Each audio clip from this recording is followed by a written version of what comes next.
One morning, when I went to check my Facebook feed, I realized all my male friends were missing from my friends list, including my cousins, my uncles, and even my dad. I'd given my boyfriend Frank my Facebook login so he could upload some photos for me, but I didn't think he would mess with my account. When I asked him if he knew about it, he said, "Oh, you notice they are gone? So you are paying attention to other men. I knew it." What the hell? Frank had deleted all my male friends. Looking back, I should have left him then, but I figured it was just a stupid joke. However, his behavior only got worse. I was working at a marketing agency and I would take breaks with my coworkers to vape outside. We talk about our various projects and make important decisions during those breaks. Well, one day I got home from work and Frank confronted me saying, "I saw you hanging out with other guys at work today." Wow. He had stalked me in my workplace, watching me when he should have been doing his own job. Things were getting creepy.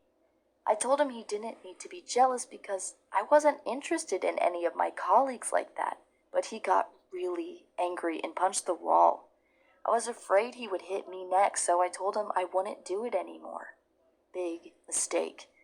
After that, he wanted more and more control over me. Like, he wouldn't let me wear certain clothes like shorts or tight shirts, and then he stopped me from talking to any of my male friends, including Steve, who is gay. Every day I got back from work, he would ask to go through my phone. At first, I wouldn't let him. I mean, everyone deserves some privacy, right?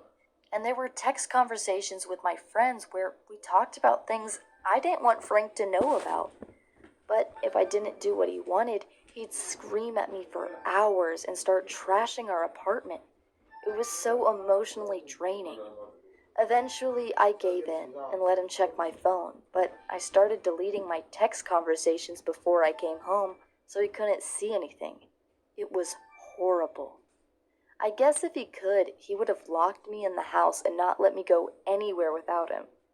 It took a while, but at last, I realized things couldn't go on like that, and I broke up with him. For the first few weeks, he stalked me, and one day he even climbed up my parents' house to look through our bathroom to watch me take a shower. After that, I got a restraining order from him, which means he isn't allowed to get near me or contact me in any way, or he will go to jail. However, that was 2 years ago, and Frank still sends me messages from anonymous phones.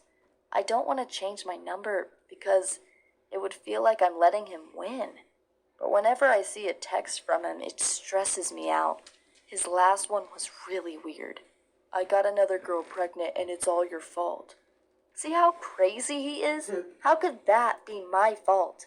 I wish he would just leave me alone. I don't understand why he's trying to make my life miserable.